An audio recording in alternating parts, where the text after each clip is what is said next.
Bienvenidos al programa de hoy. Tendremos la segunda parte de nuestra conversación con los gerentes del Fondo de Inversión en Bienes Raíces Fibra. La semana pasada tuvimos la oportunidad de tomar contacto con ellos y de conocer cuáles son los parámetros más importantes que evalúan cuando un agente inmobiliario les presenta una opción, un terreno. Vimos el área corporativa y el área comercial. El día de hoy continuaremos hablando en el área industrial y del sector residencial. Bienvenidos al programa de hoy, bienvenidos a Mercado Inmobiliario.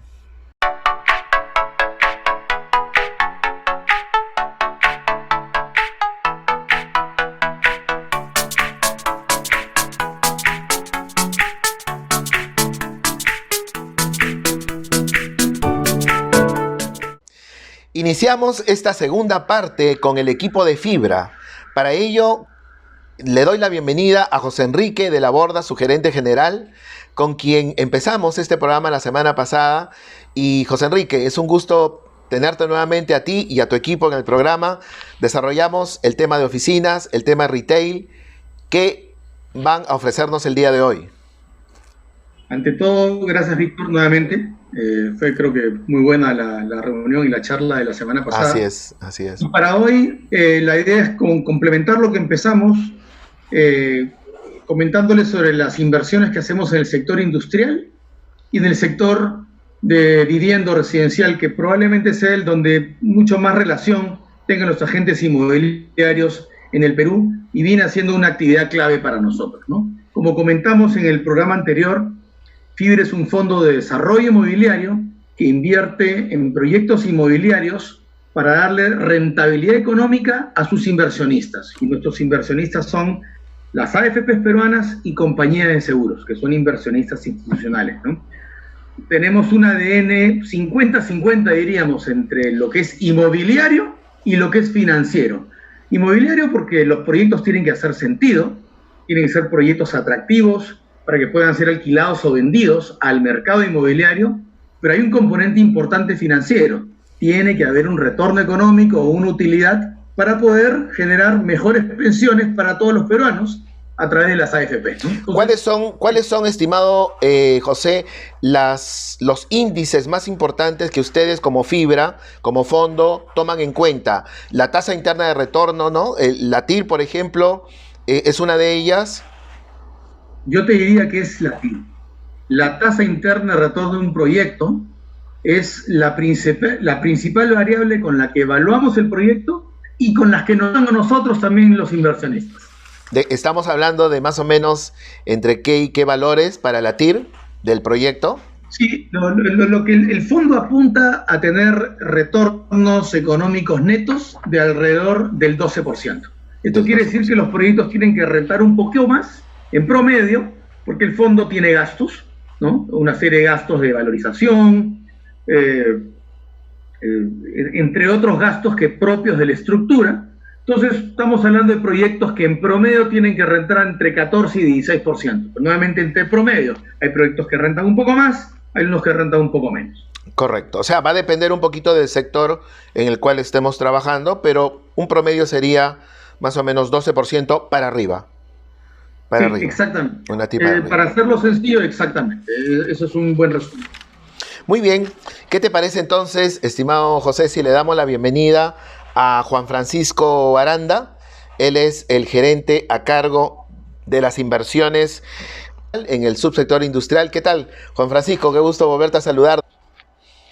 ¿Qué tal, Víctor? ¿Cómo estás? Muy amable por esta oportunidad y la chance de conocerte y conocerlos a todos tu audiencia. Muy bien, compartimos entonces la presentación para que puedas iniciar tu exposición. Ya la tienes en pantalla. Hablamos ahora del sector industrial. Excelente. Bueno, como habíamos repetido, el sector industrial es un sector donde estamos tratando de hacer inversiones para la renta, netamente, ¿no? Para posteriormente salir a vender esos contratos de flujos calzados hacia inversionistas patrimoniales. Uno de los ejemplos de nuestras inversiones, mucho éxito dentro de los últimos 5 años que estaba acá, es esta que se realizó en 2017 a la altura del kilómetro 14.3 de la avenida Gambetta. Se trataba de un terreno industrial que estaba siendo vendido, dada la coyuntura de una empresa en específico, y a la cual pudimos acceder a una compra oportunística. Eso significa a un descuento sobre la media de mercado, ¿no? Sabíamos también de la necesidad de otros clientes logísticos, portuarios, que se dedican al almacenaje de contenedores llenos y vacíos y que obviamente no tenían una solución inmobiliaria fija. Ellos estaban buscando un inmueble con un sólido contrato a largo plazo, largo aliento, y que a su vez nos ayudaba para tener una sola renta prefijada para salir a vender posteriormente después de unos años de tenerlo dentro de nuestro portafolio, ¿no? Es así que esta compra de este inmueble fue a la par del contrato de alquiler a 25 años con este operador marítimo. Entonces, esto es lo que buscamos replicar dentro de Fibra. Buscamos adquirir locales industriales o terrenos industriales a buen precio, por no decir a un descuento sobre la media, ya, para después colocar los metros cuadrados útiles hacia inquilinos que vayan a necesitar un inmueble estratégico que ayude en su operativa. Juan Francisco, ¿qué pasaría si un agente inmobiliario tiene un muy buen local, un muy buen terreno, que cumple con todos los requisitos, pero no tenemos el operador logístico todavía? Eso significa que para que nosotros esté a nuestro interés comprar dicho inmueble, significa que debería estar a un buen descuento debajo de la media del mercado. Solo así se podría caracterizar como una compra oportunística del bien. O sea, no a valor comercial, sino a valor de realización. A valor de realización y un descuento sobre el valor de realización, inclusive, me atrevería a decir. Así es. ¿Por qué? Porque es un terreno baldío, muy posiblemente sin infraestructura adecuada, y el cual Fibra tendría que embellecer este inmueble para poder tener un inquilino sobre este inmueble y poder generar rentas hacia el futuro. O sea, para subir el valor del precio final del inmueble, sería bueno que el agente inmobiliario también pudiera tener contacto con el probable operador que pudiera ser el ideal, digamos, para ese tipo de inmueble. Es correcto. O sea, nuestro mundo ideal es tener el inmueble a un precio accesible, idealmente bajo la media del mercado, y a su vez tener una potencial lista de 1 o 2 inquilinos que pudieran utilizar este inmueble hacia un alquiler de largo plazo. Es así. Correcto. Continuemos, por favor, Juan Francisco. Sí. Entonces, si vamos a la siguiente lámina, por favor. Entonces, hay 3 maneras de acceder a este negocio industrial dentro de Fibra, dentro de la plataforma de Fibra, ¿no? La primera es claramente la compra-venta directa, la que hemos hablado hace un momento, que es una compra oportunística, de la cual sabemos que hay un usuario con un bien raíz bien ubicado, con buen saneamiento, buen acceso a avenidas, viales que mueven carga pesada, y que lamentablemente por la coyuntura actual o N factores, se ven en la necesidad de monetizar su bien raíz, vale decir, venderlo para apalear deudas o capital de trabajo a corto plazo, ¿no? En ese sentido, Fibra puede entrar a adquirir el inmueble para solventar esa necesidad de cash que tenga la empresa, y claramente lo que Fibra obtiene en contribución es un inmueble a buen descuento sobre la media de mercado y bien ubicado. Bueno, Víctor, entonces esa es la compra-venta, ¿no? A seguir, la segunda modalidad de hacer negocios para entrar al sector industrial es el desarrollo a la medida, o lo que se llama el Build to Suit. El Build to Suit significa saber las especificaciones técnicas que necesita cada cliente dentro de un predio industrial. Vale decir, altura de muros, altura de almacenes, cantidad de metros cuadrados techados, cuántos muelles. O sea, esto es como hacerse un terno a la medida. Es básicamente un terno a la medida, correcto, ¿no? Y lo que se busca acá es que Fibra, en la medida de la posibilidad, no solamente adquiera el inmueble, sino también le realice el traje a la medida para el cliente. Correcto. Y dado que es un traje a la medida, hay un factor muy importante de sustitución que tener en cuenta. Y este tema de sustitución significa que es muy necesario tener un alquiler a muy largo plazo con ese cliente, porque si haces un traje a la medida, te va a servir a ti, correcto, no le va a servir necesariamente a alguien más. Claro, entonces, claro que sí. Y es por eso que dentro del aspecto comercial lo que vemos es realizar un traje a la medida para un solo cliente y a muy largo plazo, ¿no? Necesariamente. A seguir, hay una tercera forma de entrar a este negocio industrial. Perdóname, Juan Francisco, una pregunta de la modalidad anterior. Cuando vimos el sector de retail, nos hablaba Juan Carlos de 50 años. Aquí el largo plazo, ¿tú lo estimas en qué cantidad de años? 10 años para arriba. De 10 años para arriba. Eso es importante para que el agente inmobiliario diferencie un sector. Correcto. Estamos ahorita en el industrial del retail, ¿no? Que es otra exigencia. Es otra modalidad. Así correcto. Es. Continuemos. Entonces, la tercera modalidad de entrar a este negocio inmobiliario industrial es el Cenalist o la venta la venta y alquiler, ¿no? Y básicamente recoge un poco de la primera modalidad, que es básicamente identificar a empresas con problemas financieros, empresas que necesitan caja y allá para pagar deudas y adicionar capital de trabajo, seguir creciendo, y que decidan, en la medida de lo posible, quedarse como inquilinos perennes, ¿ya? Entonces, aquí la oportunidad está no solamente identificar al cliente que tenga ese bien raíz y quiera volverse usuario, vale decir inquilino, sino también identificar al bien raíz idóneo para que esa empresa cumpla su función.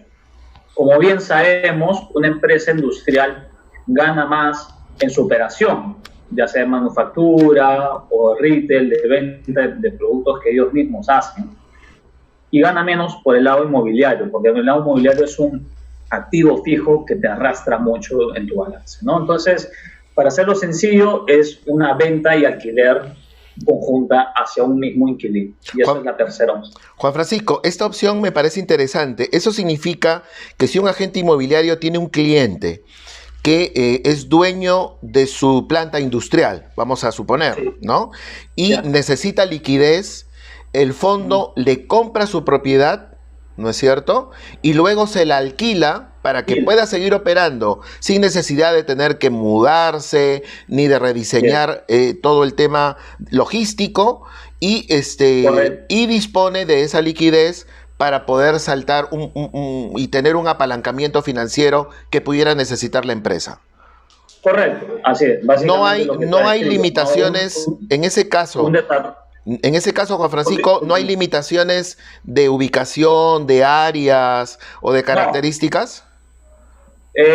No hay limitaciones, siempre y cuando el bien inmobiliario sea utilizado en su total capacidad, en su total dimensión por el inquilino, ¿no? Ya. Así es. Interesante. Tiene que ser, de nuevo, en todas esas dos, por decirlo, la segunda y la tercera modalidad, estamos buscando inmuebles que sean estratégicos para la funcionalidad del negocio del cliente. Correcto. Me parece muy interesante. Esa frase es clave, tienen que ser estratégicos para la funcionalidad de su cliente. Correcto. Muy bien. Entonces, a seguir, y habíamos mencionado esto sobre las locaciones, ¿no? Las ubicaciones de terrenos industriales. Como bien sabrás, está el Callao, de la Néstor Gambetta, inclusive hasta Ventanilla, ¿no? Tenemos a Cajamarquilla, que es más allá de Huachipa, ¿no? Tenemos a Ate, la zona que es Vulcano, que ya está atrapada dentro de la ciudad, tenemos la parte de Villa El Salvador hacia el sur, y tenemos la parte del Lurín, lo que es del kilómetro 35 hasta el 46, más o menos, que es el Punta Negra, ¿no? Claro. Más hacia el sur es Chilca, que es sector C2, Indupar, y hacia esos sectores no lo vemos tan atractivo por un tema logístico detrás del flete terrestre. El flete es un factor muy importante en la operatividad de cada empresa industrial, y sabemos que almacenes logísticos en esas áreas es bien difícil, a menos que sea un usuario que le requiera abastecer hacia el sur del país, ¿no? Uh-huh. Ese es otro, puede ser un nicho y es claramente una posibilidad. Sin embargo, en líneas generales, donde vemos mayor desarrollo industrial potencial es el Callao, por su proximidad al puerto, por la gran ubicación georreferencial que tiene hacia las vías de los trenes, ¿no? Y porque obviamente mucha de la importación que viene del Perú pasa por un solo punto, el 80% pasa por el puerto del Callao, ¿no? Y en otra medida en el sur está Lurín, está Centenario, lo que está también Almonte, ¿no? Lo que tenemos ahí son dos áreas con buenas vías de acceso, bien densificadas, y que claramente se posiciona como dos polos industriales a los cuales nos gustaría trabajar en adelante, ¿no? Uh-huh. ¿Ya? Y para resumirte, esta plantilla es lo que básicamente buscamos, es una buena vía de acceso, buena calidad, que tenga buen tránsito de carga pesada, porque eso lo identifica como un potencial inmueble industrial. Tenemos predios que van desde I1 y 2, que es industria liviana, ¿no? Hacia el I3, que es pesado, industria pesada, claro. Y la I4 es ya una manufactura de mucha polución, que eso solamente lo encuentras en el área de Cajamarquilla, ¿no? Correcto. Entonces, lo que buscamos son inmuebles uniformes, de una morfología o una geometría cuadrada, ¿no? Idealmente planos, ya en donde haya poco movimiento de tierras, y que claramente contengan dentro de sí o dentro de su parque industrial al que pertenezcan una habilitación urbana ya in situ. Eso significa que tenga acceso a energía, eléctrico, agua, desagüe y pistas. Pero ¿no? muchas veces nos encontramos con lotes industriales que a lo mejor sí están cerca de una pista, agua, desagüe, etcétera, pero que no están habilitados formalmente.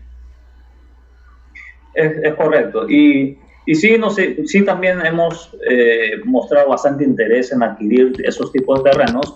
Sin embargo, no es igual un terreno industrial con habilitación versus sin habilitación. No, indudablemente varía el precio. Eso es todo un proceso, de ingeniería, trámites con la municipalidad que desgasta y toma mucho tiempo, inversión también, ¿no? Correcto, pero digamos, ya que estamos en este momento en el sector industrial, es una posibilidad no poca, sí. Por eso te lo menciono, ¿no? Y sí, y estamos abiertos a analizar predios con tales circunstancias. Uh-huh, muy bien. Para finalizar el último punto, que era de la expectativa de precios, ¿no? Si regresamos a la plantilla anterior. Sí, claro que sí. La lámina anterior, ahí está. Ya, bueno, básicamente lo que vemos en el Callao es adquirir predios industriales de alrededor de $250 el metro cuadrado y el Lurín de 120 a 150. ¿Por qué? Porque claramente en Lurín hay muchísima oferta de suelo industrial, una gran cantidad, hay por encima de 600 hectáreas en suelo industrial en oferta, y en Callao no es tanto así, ¿no? Sobre todo aquellas que dan muy cerca o colindantes con la avenida Néstor Gambetta, que es la de mayor importancia en el puerto, ¿ya? Bueno, pero ahí, perdóname el comentario, pero hablar de un lote industrial que esté habilitado y que cumpla más o menos con las características que tú nos dices, el valor comercial de entre 120 y 150 lo veo un poquito ajustado. ¿Ese es un rango manejable?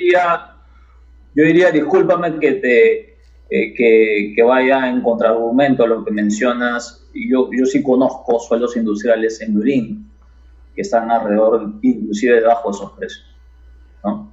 Pero si están debajo de esos precios... No podrán tener habitación urbana. A eso me refiero. Si no tienen esos valores es porque están sin habilitación, con toda seguridad. Es probablemente, sí, es probable. Claro. Es cuestión de analizar caso por caso. Lo digo porque nos están siguiendo agentes inmobiliarios que solo se dedican al tema industrial, ¿ah? Y que conocen muy bien y tienen mapeado, sobre todo BES y Lurín, ¿no? Que es lo que a ti te interesa, ¿no? Sí, es más que nada Lurín y Callao. Vi El Salvador para adentrarte un poco a esa área.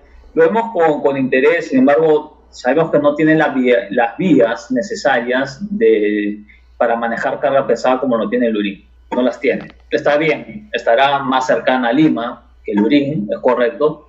Sin embargo, sabemos que los precios en Vía El Salvador inclusive están por encima de los $300 en muchos casos, con lo cual un desarrollo especulativo de almacenes que nosotros podemos realizar es bien difícil, ¿ya? Eso no significa que el día de mañana nos venga un cliente importante y nos diga, oye, quiero este predio en Vía El Salvador. Y sí lo podemos hacer, ¿no? Muy bien, estimado Juan Francisco. ¿Continúo? Sí, continúa por favor hacia la siguiente. Y bueno, este es básicamente un resumen de lo que buscamos. Ahí quizás no ser tan específicos en la industria, en la zonificación de la industria, puede ser de I1 hasta I4, ¿no? Inclusive, ¿no? Y obviamente lotes mayores a 10.000 metros cuadrados, ¿no? Idealmente con habitación urbana, en buen entorno industrial y con buenas vías de acceso. Las zonas ya las hemos descrito. Y lo que sí hay en los criterios de selección de todo el terreno es importante tener, y aquí voy a ser un poquito más específico, en los terrenos saneados sin afectaciones viales. ¿Eso qué significa?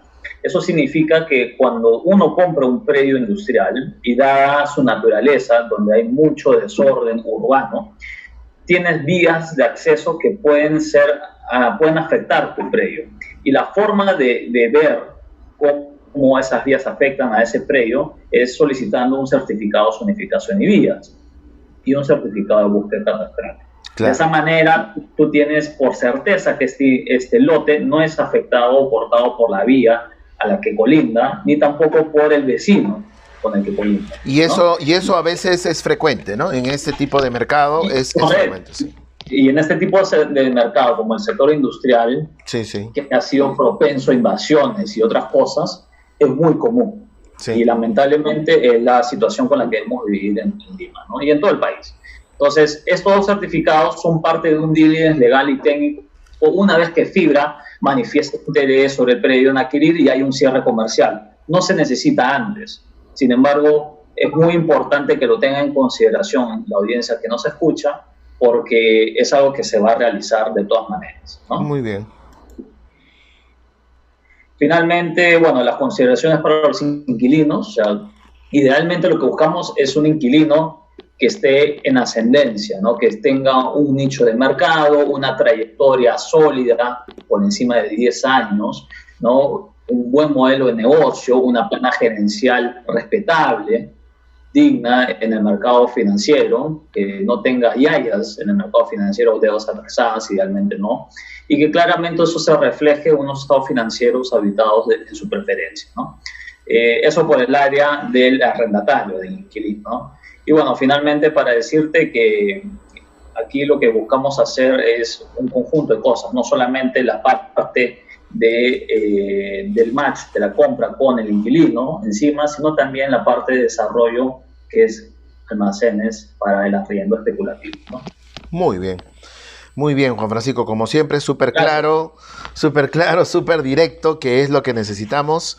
Muchas gracias por tu exposición, de verdad. Gracias. Y ahora vamos a invitar al último panelista, Richard Perales. Él es el gerente a cargo del sector que de repente despierta mayor interés entre los agentes inmobiliarios, porque la gran mayoría trabaja mucho la zona residencial. Con él vamos a descubrir y conocer cuál es la mejor forma de poder enlazar nuestro trabajo como profesionales inmobiliarios con este fondo de inversión y para ello tenemos pues a este especialista como es Richard. Bienvenido, un gusto de verte, ¿cómo estás? Muchas gracias, Víctor, por la invitación. Espero que la presentación pueda contribuir a que los agentes inmobiliarios puedan generar negocios con fibra. Como ya se ha dicho en intervenciones anteriores, estamos aquí buscando a largo plazo, buscando alianzas entre todos los agentes del mercado inmobiliario para seguir construyendo juntos. Así es. Así es. Muy bien, Richard. Sé que va a ser una excelente exposición, así que pongo tu presentación en pantalla y te escuchamos. Adelante. Bueno, aquí vamos a ver en concreto cuatro temas. Les voy a mostrar primero qué hacemos en fibra, cómo lo hacemos, con quién nos asociamos para hacer los negocios y dónde está nuestro enfoque de inversión. Lo primero que vemos aquí son el tipo de proyectos que hemos hecho a lo largo de la vida del fondo desde el 2008. Tenemos experiencia desde vivienda social hasta vivienda clase A, como pueden ver en la foto del extremo izquierdo. Es un proyecto en Chacarilla que se hizo hace un par de años, 3 años para ser exacto. Pasando por proyectos de segunda vivienda, como un proyecto que tenemos en San Bartolo, y principalmente el negocio en el que estamos enfocados ahora, que es el de vivienda vertical, multifamiliares en el centro de la ciudad. Este fondo está enteramente enfocado en invertir en la ciudad de Lima, únicamente en los distritos del centro de la ciudad, ya no en la periferia, porque hemos encontrado que la mayor demanda se está concentrando en los centros donde hay acceso a las vías de transporte, a las líneas de metro o de los principales puntos de concentración de la ciudad donde se realiza el trabajo, como pueden ser Miraflores, San Isidro, es donde trabaja gran parte de la población de la ciudad de Lima. Muy bien. Entonces, si vamos a la siguiente imagen, lo que vamos a ver es el cómo. ¿Cómo hacemos los negocios en fibra? Ya le han dicho hace unos minutos que fibra es un fondo desarrollador. Y efectivamente lo es, salvo que en este negocio en específico, cuando estamos haciendo un negocio de vivienda para la venta, nos vinculamos con un socio inmobiliario, es decir, una inmobiliaria que tenga las capacidades de comprar, vender, licitar la construcción o construir por su cuenta sobre un terreno. Y nuestra vinculación se hace mediante un contrato de asociación y participación que nos permite entrar como socios, arriesgando nuestro capital al igual que el socio inmobiliario. Compramos en conjunto un terreno, el socio conceptualiza y diseña el edificio y las unidades que se tienen que vender, y finalmente se entregan a la comercialización y a la venta. Una pregunta, estimado Richard. ¿Eso significa que la compra, no sé si entendí bien, la realiza fibra más el desarrollador, o el desarrollador pone el proyecto y fibra pone el terreno? Normalmente el terreno es el que da origen al negocio. En ocasiones, en la mayoría de las ocasiones, el terreno lo trae como propuesta la inmobiliaria, y otras veces la llevamos nosotros, justamente a consecuencia de este vínculo que hay con los agentes inmobiliarios del mercado y que buscamos tener con esta presentación. Puede llegar a nosotros la oportunidad de un terreno que encontremos valioso, y el terreno no lo compramos nosotros directamente. Tenemos que buscar a un socio, a uno de nuestros socios, y en la siguiente lámina les voy a contar cómo funciona. ¿Quiénes son nuestros socios? Busco a uno de nuestros socios con la oportunidad del terreno y conjuntamente decidimos si es valioso o no. Si es así, la conexión y la toma de decisión de compra se traslada directamente a nuestro socio inmobiliario. Es decir, la inmobiliaria trabajará en conjunto, codo a codo, con el agente inmobiliario para cerrar la operación de compra-venta y generar para nuestra sociedad el terreno que se necesita para hacer el negocio. Correcto. Si vamos a la siguiente lámina, veremos la lista de empresas que están trabajando con nosotros, y algunas de ellas vienen trabajando con nosotros desde el 2008. Entonces, como ven, son empresas consolidadas, con un track record importante y con experiencia principalmente dentro de la ciudad, dentro del casco urbano, y con una concentración en Lima Moderna y Lima Top, ¿no? De acuerdo a lo que califica Capeco. Entonces, ¿dónde están específicamente el interés en términos de distrito? Y ahí podemos pasar a la siguiente lámina para ver. Entonces, Fibra ha identificado que tiene 3 grupos de interés. El primero es Pueblo Libre, Lince y Magdalena, que creemos que son distritos que tienen mucho potencial por tener todavía espacios donde se puede desarrollar sin necesidad de exponerse a una guerra de precios, porque hay muchos competidores cerca, y porque la normativa y la municipalidad local no es restrictiva de alguna forma, y que permite que el desarrollo inmobiliario se haga. Entonces, son varias variables que van sumando la evaluación y no necesariamente se reducen al tamaño, al precio, sino también a la normativa vigente, a qué tan bondadosa es la municipalidad con sus ordenanzas o con su permisología en general. Muy importante, ¿no? El segundo grupo es el distrito de San Miguel, Jesús María, Surquillo y Miraflores, que es un distrito bastante noble en el negocio.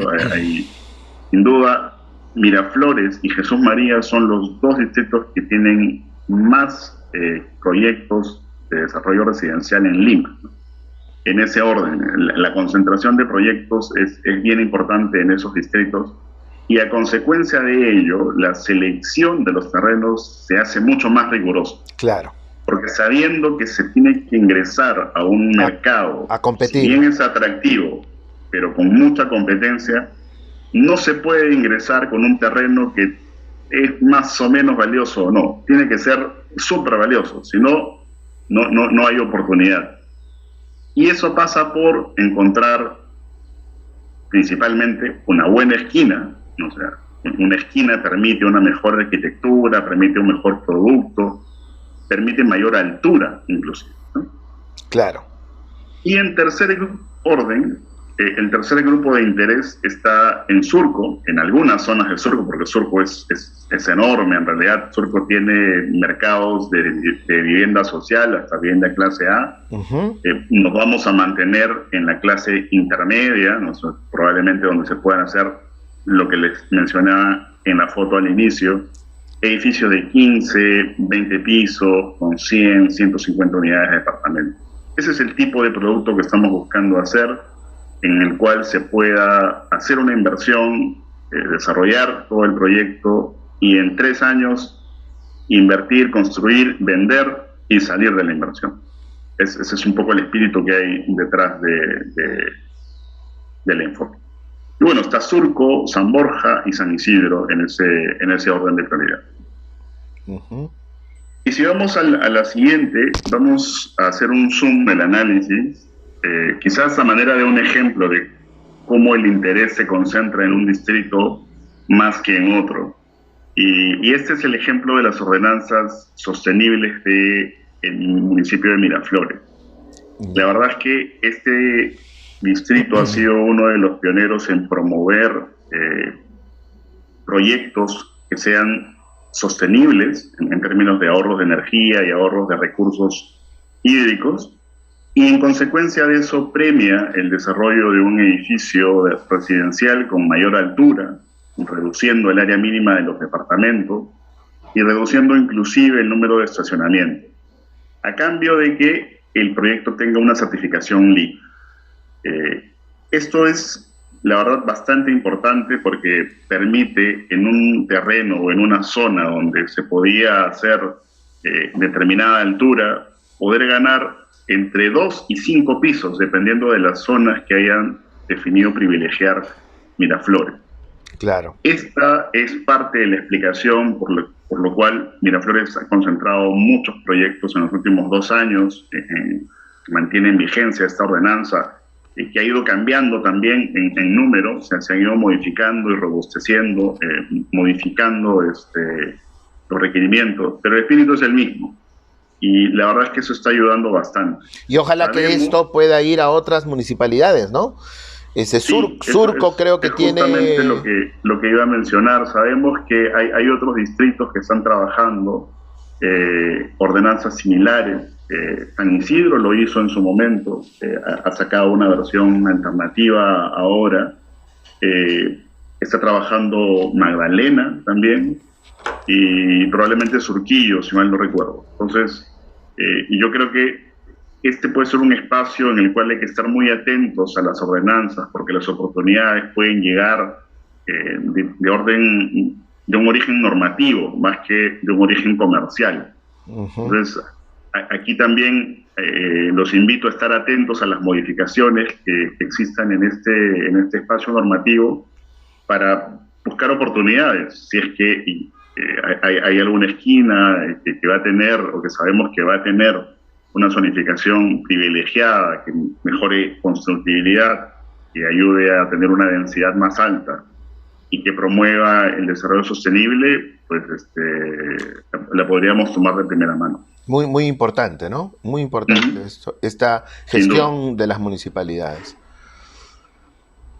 Y bueno, finalmente lo que hay aquí es un refresco de lo que mencioné antes sobre los grupos de interés en términos de distritos, pero quizás para reforzar el tipo de proyecto que buscamos, se tiene que hacer o se puede hacer en un terreno que va desde 800 a 1500 metros como máximo, con una zonificación claramente definida que permita un desarrollo de residencial de densidad alta, y en el cual se puedan construir desde 7 hasta 20 pisos. Los proyectos que hemos aprobado el año pasado para inversión en el fondo están entre 15 y 20 pisos principalmente. No nos cerramos a hacer departamentos, a edificios más pequeños en altura y también más pequeños en términos de unidades, ¿no? Como se puede ver en la lámina siguiente, los rangos de unidades pueden ir desde 50 hasta 150 unidades en promedio. Y solo para que tengan una idea, en un terreno de 800 metros, si está en una zona donde no se permite tanta altura y se puedan hacer 7 pisos, pues en esa combinación de variables saldría un proyecto de 50 unidades. Y más o menos ahí, ¿cuál sería el rango de precio por metro cuadrado? Te pido el rango, ¿no? De metro cuadrado de terreno residencial. La verdad que eso es muy difícil de responder. Yo preferiría no mencionar un número porque tiene muchas variables detrás. No, yo lo sé, pero más o menos teniendo en cuenta los distritos que tú nos has mencionado, como Lince, Pueblo Libre, Magdalena, por ejemplo. Los distritos, las alturas, la ubicación, la cercanía, la verdad es que eso siempre se ve caso a caso. El frente, ¿no? Muy bien, así es. Muy bien. Y bueno, creo que con eso hemos concluido.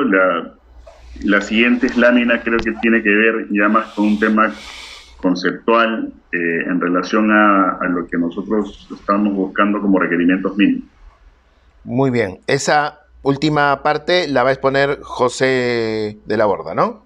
Perfecto. Muy bien. Richard, un gusto. Muchas gracias. Un gusto haber conversado contigo. Gracias por la forma tan pedagógica en la que has explicado el tema. Así que, nada, a ti y a todos, muchas gracias. Vamos a cerrar este programa con la participación del gerente general de Fibra, José de la Borda. Mi estimado José, comparto entonces el PPT para el cierre de la exposición. Adelante. Perfecto, gracias, Víctor. Sí, para cerrar la presentación, creo que es importante mencionar cómo nos vinculamos, ¿no? Cómo nos podemos vincular con eficacia con los agentes inmobiliarios y quienes nos van finalmente a dotar y a traer las diversas oportunidades que hemos narrado durante la presentación, ¿no? Entonces, si le damos una filmina adelante, hay información mínima ¿no? Que se requiere para poder captar nuestro interés en un terreno, ¿no? Partiendo de la materia prima que es el terreno, ¿no? Entonces, no quiero complicarlos mucho.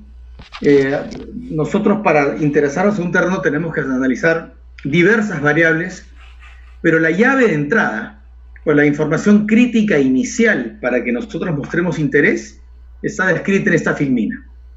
Pero lo primero que tenemos que tener por parte del agente inmobiliario es una claridad respecto al área del terreno. El metraje es importante porque, como han visto a lo largo de la presentación, nuestra estrategia de desarrollo es clara, ¿no? No hacemos proyectos muy grandes, pero tampoco muy chicos, ¿no?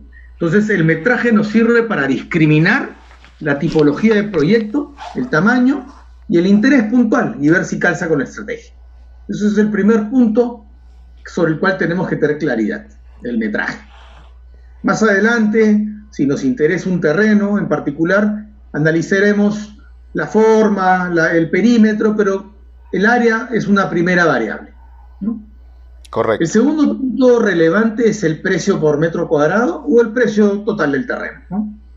Esto es relevante porque la verdad es que muy rápidamente podríamos darnos cuenta si el terreno encaja con la tipología de proyecto que queremos desarrollar. Ya por la experiencia de 13 años entendemos en qué ubicaciones y en qué zonas un precio es razonable o no, ¿no? Ya tenemos mucho camino recorrido, entonces para nosotros es muy fácil darnos cuenta si para ganar dinero y ser rentables el precio que nos están proponiendo es razonable o no.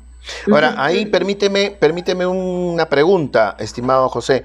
El tema, por la experiencia que tenemos los agentes inmobiliarios, muchas veces, como tú bien sabes, los propietarios tienen una expectativa por encima del valor comercial y nosotros debemos tener la paciencia y el sustento técnico necesario para irle haciendo entender a ese propietario que debe colocarse en los estándares o en los valores que marca el mercado inmobiliario actual, ¿no? Entonces, habría que esperar para presentar al fondo, digamos, que ya el precio esté lo más cerca posible al valor comercial o en su valor correcto para que puedan tener una evaluación positiva por parte de ustedes.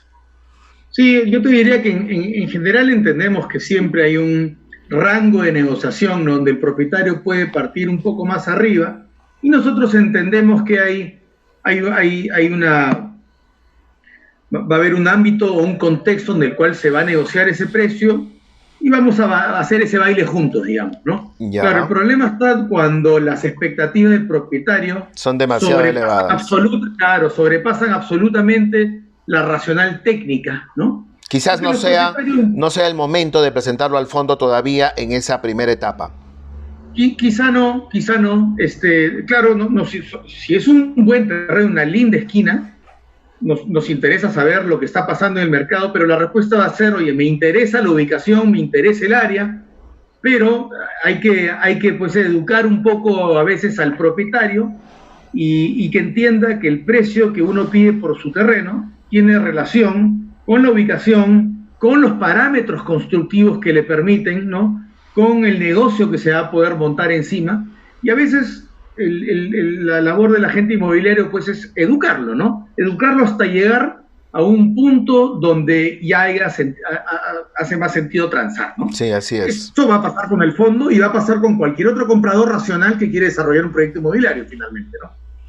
Uh-huh. Entonces, sí, la respuesta va por ahí, ¿no? Hay veces que se puede transar o hacerlo más fácil porque están dentro de un rango de negociación típico y a veces que sí está muy fuera de rango y hay que trabajarlo un poco más, ¿no?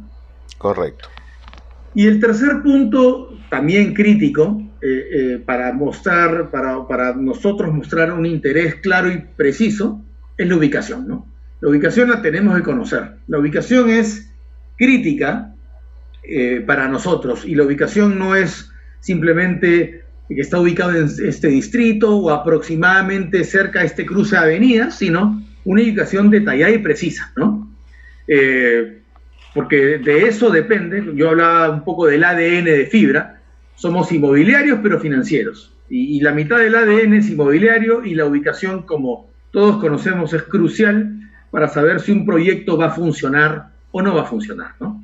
Correcto. Y como cuarto punto diría lo que denominamos como mandato del propietario para comercializar el terreno, o por lo menos tener un contacto directo. Nosotros lo que queremos es un agente inmobiliario que tenga acceso, ¿no?, al propietario, ya sea directamente o con otro compañero, porque entendemos que los corredores o los agentes inmobiliarios trabajan propiedades en conjunto, pero al final tiene que haber una llegada directa al propietario, de una u otra forma, porque a nosotros, más allá de que el agente inmobiliario trabaje las opciones, nos las presenta, finalmente nosotros vamos a terminar negociando, ¿no? De manera tripartita quizá, entonces la llegada es importante.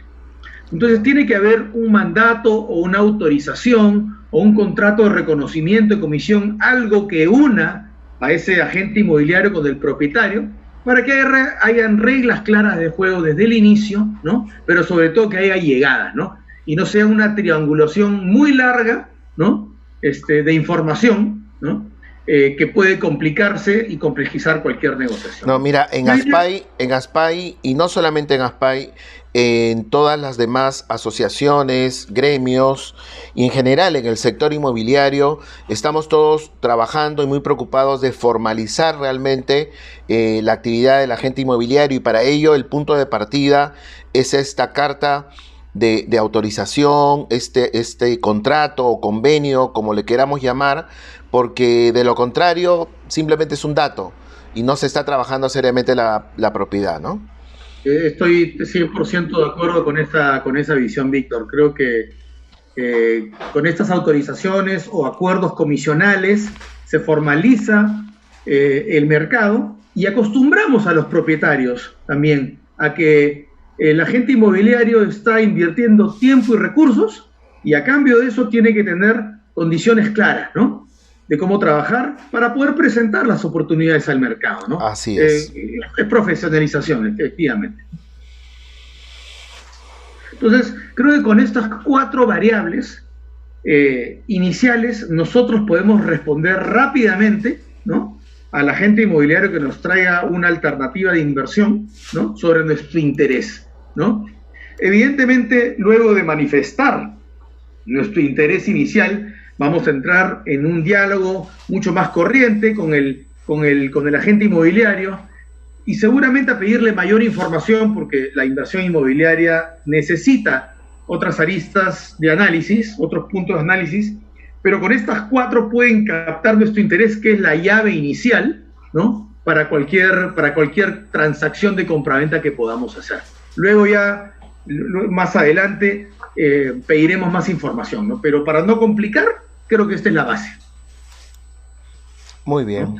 Y finalmente, creo que es importante indicar, y creo que es importante también para los agentes inmobiliarios, conocer que en Fibra estamos especializados, ¿no?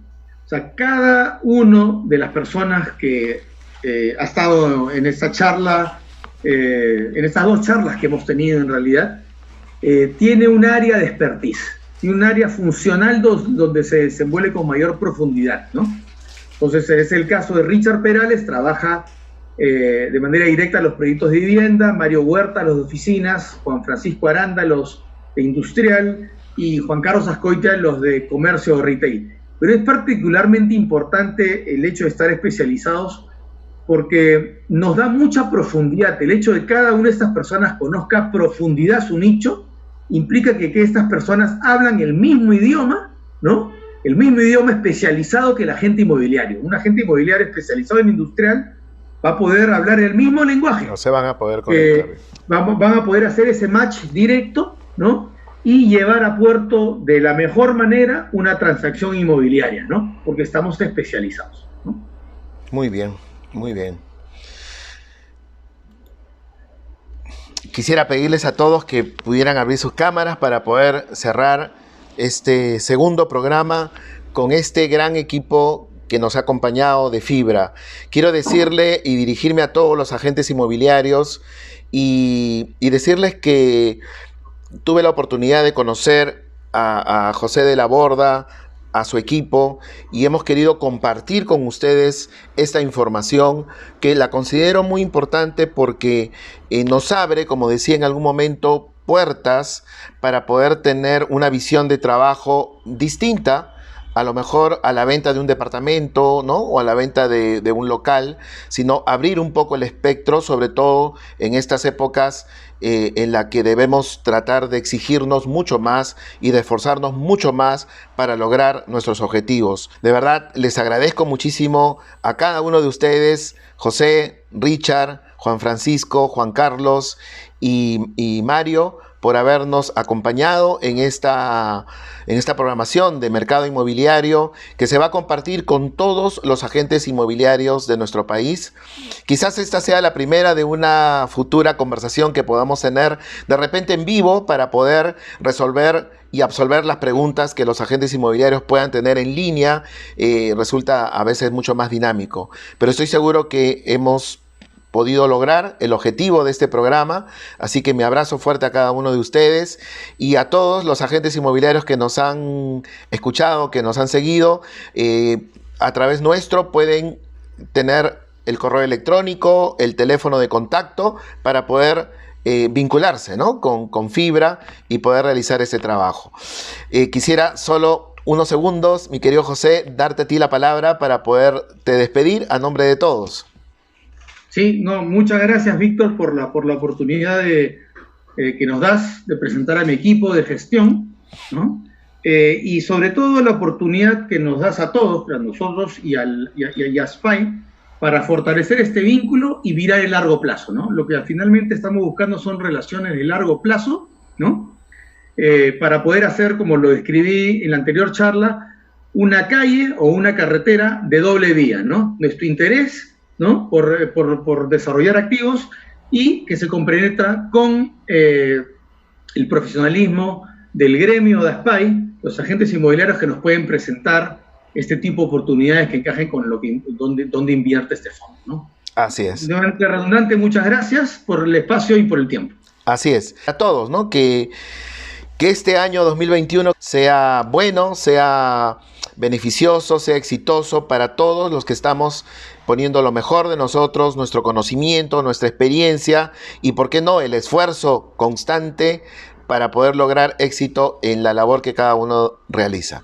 Un abrazo para cada uno de ustedes. Nuevamente, muchas gracias a título personal. Les deseo muchos éxitos y estamos siempre en contacto. Y a los que nos siguen, un fuerte abrazo también y será hasta la próxima edición de nuestro programa Mercado Inmobiliario. Hasta entonces. Chao. Suerte. Chao, chao.